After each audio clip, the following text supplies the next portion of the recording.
Southampton, April 10th, 1912. She was the largest moving object ever built by human hands. 880 feet of steel, called practically unsinkable by the press, though the builders never used that word. 4 days later, on a windless night in the North Atlantic, she had less than 3 hours left. The sea that night was flat, no wind, no moon, no waves to break against the base of an iceberg and give it away. Throughout April 14th, the wireless operators received warning after warning.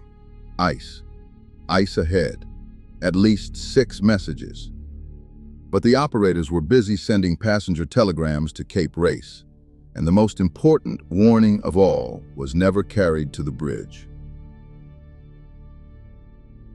11:40 p.m. High in the crow's nest, lookout Frederick Fleet had no binoculars. He saw it emerge from the dark barely 500 meters ahead. 3 rings of the bell. Iceberg, right ahead. On the bridge, First Officer Murdoch ordered the wheel hard over and the engines full astern. For 37 seconds, the Titanic turned. Almost. The iceberg scraped down her starboard side, below the waterline, for 7 long seconds. It looked like nothing. A shudder, some ice on the deck. Passengers laughed and kicked it around. But below, the sea was already pouring in. Thomas Andrews, the man who designed her, went down to look. The ship could stay afloat with 4 compartments flooded. Water was entering 6. He did the arithmetic in his head and gave the captain an answer no one wanted. An hour, maybe 2. The Titanic was going to sink, and it was a mathematical certainty. Here was the cruelest number of the night. Aboard were around 2,200 people. The lifeboats could hold barely 1,100. And in the panic and disbelief, the first boats were lowered half empty. One left with 12 people in a boat built for 65. Women and children first became, in places, women and children only, while hundreds of men and entire families in 3rd class waited behind gates for a chance that would never come.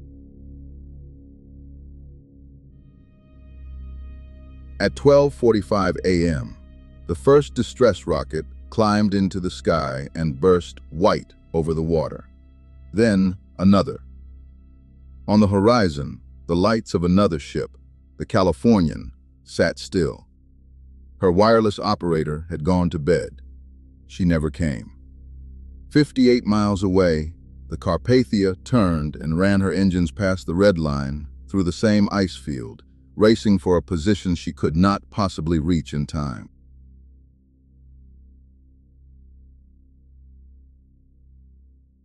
By 2 a.m., the bow was underwater and the stern was lifting into the night.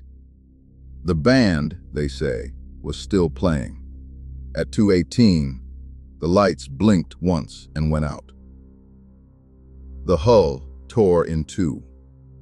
And at 2:20 a.m. on April 15th, 1912, the Titanic slipped beneath the surface, taking around 1,500 people into water just below freezing. The Carpathia arrived at 4. She found lifeboats and silence. Every disaster has a final hour. This was hers.